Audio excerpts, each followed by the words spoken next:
Morning, everyone. I want to think with you today about recognition and how we recognize things. So please consider this proverb. We see the world not as it is, but as we are. The idea here, first articulated in the Talmud, reminds us of how important our minds are to the construction of reality. Now, we know at a deep level that reality is not just out there. And we are all familiar with the fact that people see things from different angles and even interpret the same event in their own way. Modern physics has a version of this aphorism when they describe the observer effect. This maxim tells us that observing a situation or a phenomenon necessarily changes it. And of course, each observer is, in any event, unique. Optical illusions are a really common example of how we sometimes struggle to recognize something or even someone from a specific position. Now, the British poets and thinkers of the early 19th century were interested in the way that the working of the mind to create art can be described as a mirror or a lamp.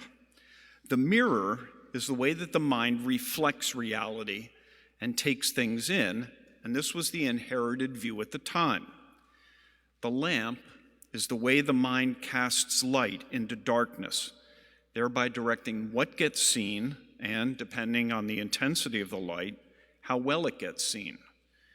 The scholar M.H. Abrams argues that pre-Romantic literature and art sought to, as Shakespeare said, hold as it were the mirror up to nature. In contrast, the Romantics invented the concept of the mind as a lamp, a radiant projector which makes a contribution to the object it perceives.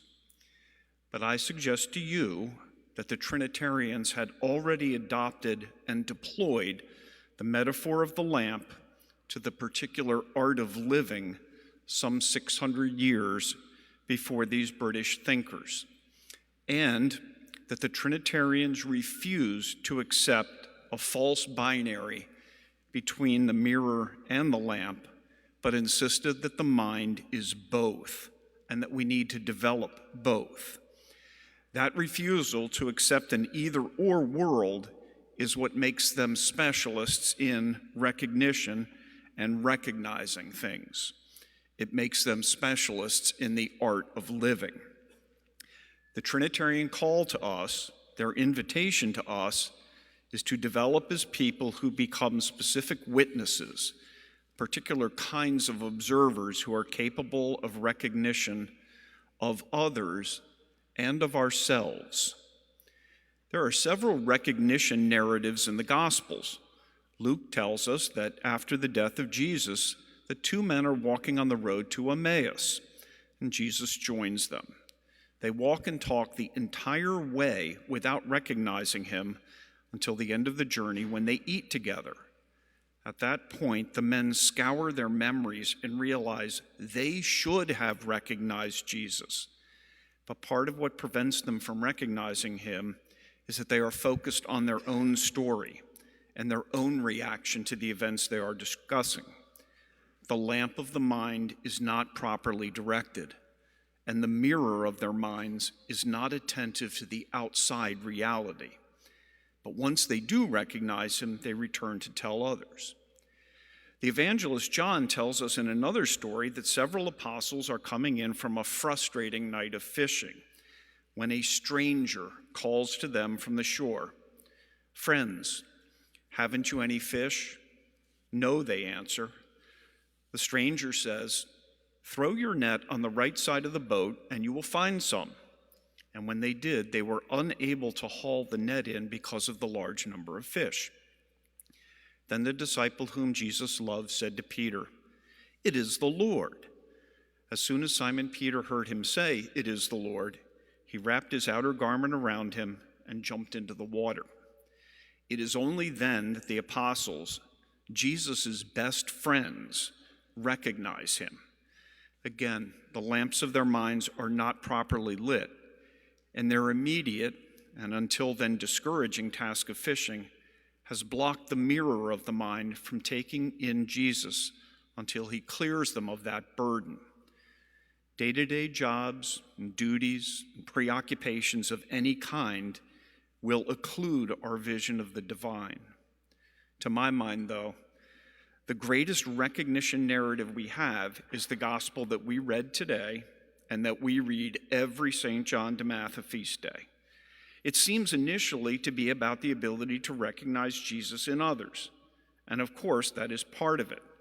But that is not all that Jesus is teaching those who ask him, "When did we see you?"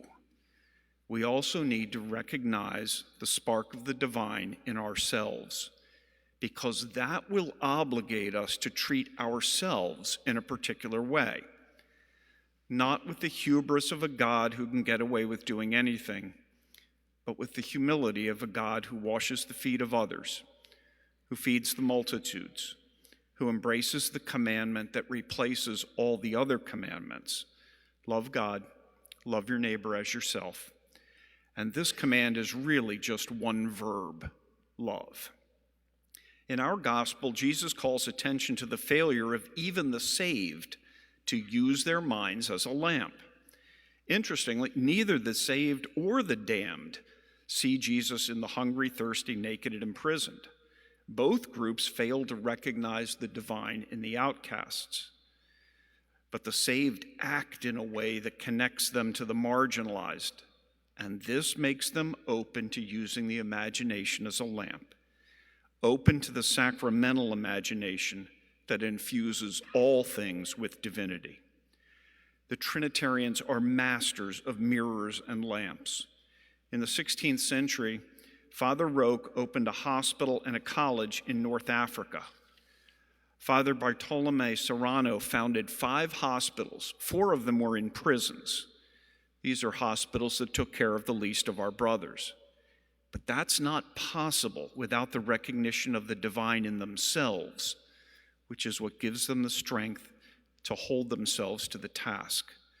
The Trinitarians who staffed these hospitals took enormous risks. They took risks because they saw Jesus in others. During times of plague, and there were terrible plagues in 1690 and 1740, many Trinitarians died when they stayed in hospitals to serve the sick. Why did they do that? Why would they risk their lives or give their lives? In part, the answer is because, for Trinitarians, their love of God finds its most complete expression in their service to humanity, in their service to the least of us. They step in to enact God's presence in our lives.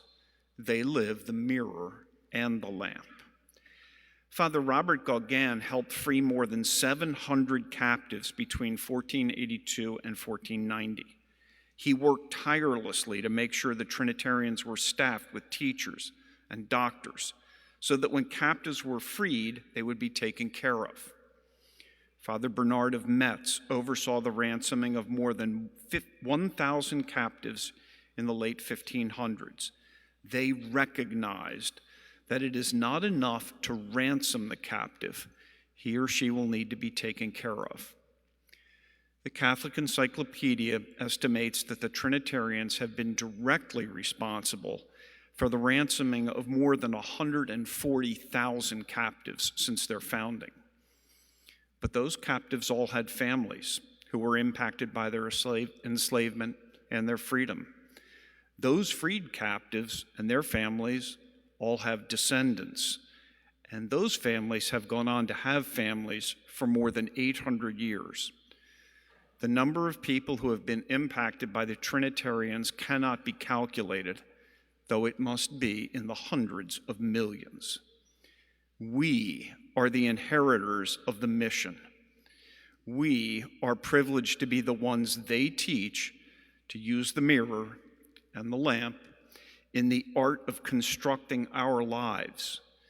We are those they teach to see the divine in others and in ourselves. The Trinitarians who founded de Matha and those who continue that work today recognize something in us. So please stand so all of us can recognize the order of the Most Holy Trinity and of the captives on this, the 825th anniversary of their founding.